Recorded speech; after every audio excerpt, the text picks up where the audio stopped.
When I was young, I thought it'd be really cool to be an astronaut, but I was always excited about space, and space really represented the future, where we were going, what we were going to do. So that kind of started my journey of thinking about, what could I do to make a difference? I did 1 year of a science degree because when astronaut turned out to be not really on the table as a career offering, I thought, well, I'll get into science and learn about physics, maths, chemistry, stuff like that. And I realised at the end of that year, I had no idea what I was going to do with a science degree. So I took a year off and I joined a pub band and learned to play guitar. What I did discover though was that our gear was rubbish, because when you're not very good or you don't have a reputation, you can't afford good gear. And I thought to myself, surely somebody could design better gear than this. And that's what led me to thinking about, well, how do you learn to do that?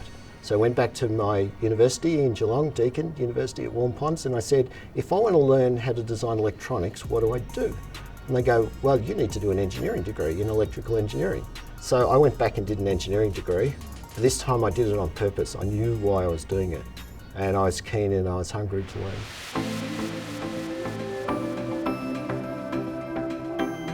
The driving force came out of my understanding that the big corporates and multinationals in Australia in 1996 only produced 2% of the employment.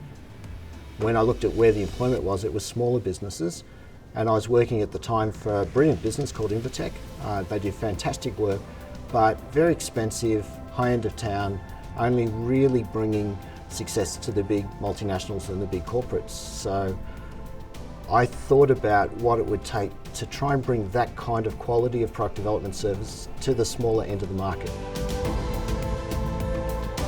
When I decided to do this, it really came out of me being asked to move on from my role at Invitech. Jeanette, my wife who runs the business with me, came home one day to Jeanette, and we were engaged at the time, and said, I don't have a job anymore. And Jeanette said, how does that affect the wedding? I said, it doesn't. She said, that's fine then. And so she left it all with me to sort out. And so I just had this idea I wanted to make a difference, and I didn't want to make a difference according to someone else's agenda. I had my own idea. But it took 10 years to actually go from that thought and then starting the company together to beginning to actually see some fruit from the hard work. Primary services, electronics design and embedded software development. So embedded software means the software that runs under the covers of the product. So for instance, there are cameras being used here, they've got software running inside them. Even the lights have got software running inside them these days. We also do external software like on web services for devices that need to talk to other devices. So Internet of Things is what it's called these days. So they're the primary services. Along with that, you get project management, you get research and investigatory activities. Some of the things we do haven't been done before in the history of the world. You cannot Google the answer to that. You've actually got to go and you've got to research the existing knowledge, and then you've got to do prototypes and testing. So that whole front end prototype testing, proof of concept work we also do. And then at the back end, we can build prototypes and we can also do small scale production runs. Some of our customers get us to actually do all their production for them. So we manage the logistics of that. We work everywhere from really big multinationals like ABB down to one-man bands. We run what the Harvard Business School would call a hot team model. So a small number of highly talented people working together to do something, and that's one of the ways that we keep efficient and also price affordable. Our point of difference in the market is twofold. One, we really do focus on the customer getting the outcome they need, but the bigger difference, which is changing the Australian economy, is what I want to do.